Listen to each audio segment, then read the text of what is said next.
Manchester City have just beaten Real Madrid at the Santiago Bernabeu. That is a massive, massive result for Manchester City, and they seem to be doing extremely well now, winning a lot of games. And for Madrid, I think there are questions to be asked now because I think there was a lot of pressure before this game, and now that they've lost at home, and that's like a couple of results that they haven't gotten anything positive from, you have to start to ask questions. I think there's nothing too much to worry about. But for a club like Real Madrid, these things are not things you can just look away from. So, what did I think about the game? I think this was a very good result for City, very bad result for Madrid because the standards are high. This is the Champions League, this is their competition. So I can understand why everybody who's a Madrid fan will probably feel really, really, really disappointed by this game. But let's talk about the game. I think there was a very, very early penalty scare. There was a foul on Vinicius, but then it was just outside of the box. And the moment I thought that was going to be a pen, I was like, whoa, this game could be really, really interesting from the get-go, or it could really change how the game was going to be.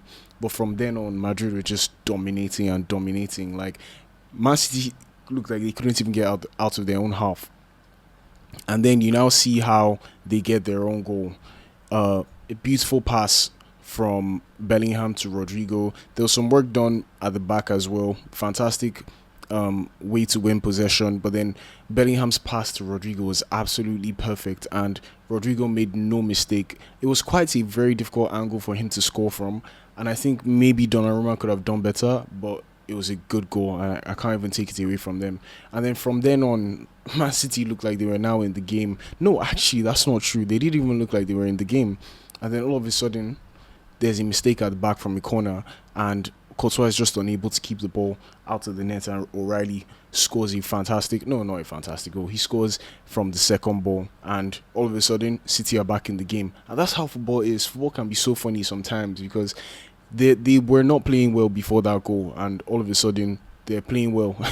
They score a goal and they just look like they're ready for everything. And then Rüdiger, what was Rüdiger thinking? I don't understand how he thinks sometimes. I think Rüdiger is a fantastic defender on his day, but he makes some very, very interesting choices sometimes. It's almost like, brother, what's going on here? Like, what is actually happening in your head? And he fouled Erling Haaland, and Haaland made no mistake from the spots, put Man City ahead, and that's how the game ended, to be fair. I think in the second half, there were lots of chances for both teams. Madrid looked like they wanted it, and they really had some good chances.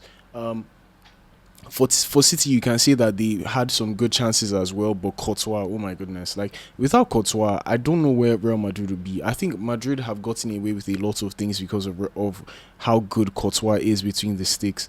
I think Madrid on their day could be a fantastic team, but Courtois just saves them so many times. This could have been 4-5 for Man City. And the other way around, you could also see it could have been 4-5 for Real Madrid because I think City still have problems with their defense. They're not too bad. Obviously, they're winning games now, and I think they have about 3 or 4 wins on the bounce right now. But I still think that there's something wrong with Man City. I think there's some moments where they slip up, or maybe they're just not concentrating fully, because Vinicius had 2 great chances. One overhead slash bicycle kick, which didn't go the way he wanted it to go. It went above the bar. And then one way he had a free header and just couldn't place it on target. And then Endrick also had a really good chance at the end of the game, which hit the bar. So you can see that this was a fairly even game. But with all the pressure that was there just before this game, I can see that maybe Xabi Alonso is now being put under the microscope. Maybe you're looking at Xabi Alonso now. I'm slipping on my words. Maybe you're looking at Xabi Alonso now and you're thinking to yourself, is this actually the guy? And I do think he's a fantastic manager, but I also think that Real Madrid is a club where there's very little room for error. So if you're not winning too many games, you look at it and it's like, is this guy really the guy for the job? Because objectively, I don't think Ancelotti even had a bad season last season, but Real Madrid standards are really high. You have to be winning trophies. You can't just be competing. You have to win. And that's not what happened last season. And you look at Alonso now, like 4 points behind Barcelona in La Liga, and losing to Liverpool, losing to Man City.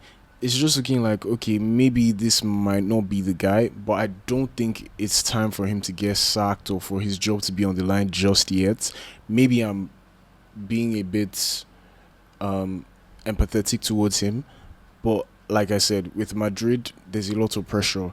These are things that you just have to make sure that you're winning games. That's the standard for Madrid. You can't be losing games and thinking that your job is not on the line. Like, you could lose two games and people are asking questions about you. So I think it was a good game. I enjoyed the game completely, and a good result for Man City. I think it was a bit shocking to see Mbappe not get any minutes. Maybe he's not fully fit, but if he wasn't fully fit, why was he on the bench? I don't really understand that. But we also have to talk about Haaland. Like, Haaland is just made for this competition. Yes, it was a penalty, but a goal is a goal. That's just it. A goal is a goal. I have to say that Haaland is just made for this competition, and I wouldn't even be shocked if he ends up being the top scorer in UCL history. Yes, it's Ronaldo. He still has a long way to go to catch Ronaldo, but with this format where there are more games, even if you don't play the playoffs, there's still more games for you to play. So you have to say that Haaland is well on course, and his goal ratio in the Champions League is absolutely insane. So we're looking at a generational talent, in my opinion, and with whether it's a penalty or it's not, a goal is a goal, and he's going to keep scoring goals for Manchester City and in the Champions League, regardless of what team he plays for. Um, I also think Rüdiger was unlucky not to be sent off, or he was lucky not to be sent off, because he committed a foul late in the game, and that should have been a yellow card. Um, I don't know what was happening there, but yeah, my main takeaway is Courtois, amazing, saved Real Madrid from conceding even more goals. And that's about that for this match. But now let's talk about the other big game. I wouldn't say it was a big game because I expected Arsenal to win this game, but they won 3-0, and it keeps them completely, um, what's the word now? With a completely, hey, English, Chukwuemeka Oluwatosin. They still have a 100% record in the Champions League. 100% record. 6 wins from 6, no draws, no losses. Fantastic win. And Noni Madueke. Now, I have to say that I think a lot of Arsenal fans were questioning this decision to sign Madueke. And Chelsea fans were probably like, what's this all about? But I think he has proven himself. I think he's been a fantastic signing for Arsenal. And the only thing that's really slowed down his momentum was the injury he had. But let's talk about his goals. The first goal, wow. Wow, wow, wow. Yes, you can argue that, it's against Club Brugge. Club Brugge are not in their best form.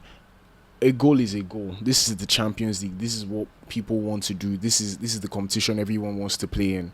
And to go ahead and dribble about 2-3 players and get a beautiful shot that goes off this crossbar, you don't dream of better goals than that. I mean, fantastic goal from Noni. And then in the second half, a Zubimendi cross straight to Noni Madueke, who had a very easy finish. Let me not say easy finish, but it was definitely an easier chance to score than his first goal. And then Martinelli, wow. I know a lot of Arsenal fans don't really like Martinelli, or they have a lot of criticism for Martinelli, but I think it's harsh. I think this is a very good player. Yes, he's not consistent. I have to give it to Arsenal fans for that, but I think he's been one of the better players this season. He's coming up with goals, and today's goal was a banger. Like, Arsenal were really, really not playing today with those banger goals that they had. So, a good result for Arsenal, 3-0, still top of the table in the Champions League. I think even if they lose their next game, I don't think they're even losing any games in the Champions League for now, but 6 out of 6, you can't complain. Doing fantastic, doing well, and Arsenal is the team to beat this season in the Champions League. Maybe not in the Premier League so much anymore, because they've lost 2 games now, but I would say that in the Champions League they look like the best team, even beating Bayern Munich convincingly in the last game where they won 3-1. Fantastic. So I mean, good result for Arsenal. The other games, Karabag lost to Ajax 4-2. Villarreal lost to Copenhagen 3-2. Athletic Bilbao drew with PSG. Now, I have to say, I don't think PSG have been very good in this competition this year. I mean, they didn't start well in the last season, and they ended up winning and destroying Inter Milan 5-0 in the final. But I have to say that PSG are looking a bit more shaky. Like, it's almost like you're not entirely sure what's going on. And I know they've had Hakimi out, they've had Dembele in and out, but they're not necessarily winning some games that you think they would win. Obviously, they beat Barcelona, but a draw against Athletic Bilbao, Yes, Athletic can be a difficult team to break down sometimes. They can be a difficult team to play away sometimes. But this is the kind of game where you expect PSG to be winning. You know, I'm not sure what's going on there. I don't think it's anything for them to panic about. But maybe it actually is. I take that back because they're not even first in the league. And that's something that's very, very rare for PSG. PSG are usually top of the league with like 2 3 points 4 points, and then it just extends towards the end of the season and they just run away with the title and try and see what they can get in the Champions League. But this season they're currently second or third. I think they're second and they're not first. First right now is Lens, which is completely shocking to me. But maybe PSG have some questions to ask. Maybe it's just tiredness and fatigue. They played so many games, and that's one thing I have a problem with in the modern football game. There are too many matches, and they can't give their all. Immediately after this season, this long season that's happening, there's still going to be a World Cup. So I don't know when the players get to rest. I don't know how the players can avoid injuries, but that's not a good result for PSG, and they need to bounce back very, very soon. Not just in the Champions League, but also in League One. Other results: Leverkusen and Newcastle 2-2. I know Leverkusen took the lead, and then Gordon scored, Miley scored, and then Grimaldo, I think, equalized very late in the game. So 2-2, not a bad result for either team. I would say that Newcastle are actually punching above their weight this season compared to how they're doing in the Premier League. They've been really inconsistent in the Premier League, but they seem to be doing quite well in the Champions League. So I think if I'm a Newcastle fan, I'm not even mad at the results so far. Obviously, I want to do well in both competitions, but to be doing not too badly in the Champions League, I don't think there's any Newcastle fan who's going to complain about that.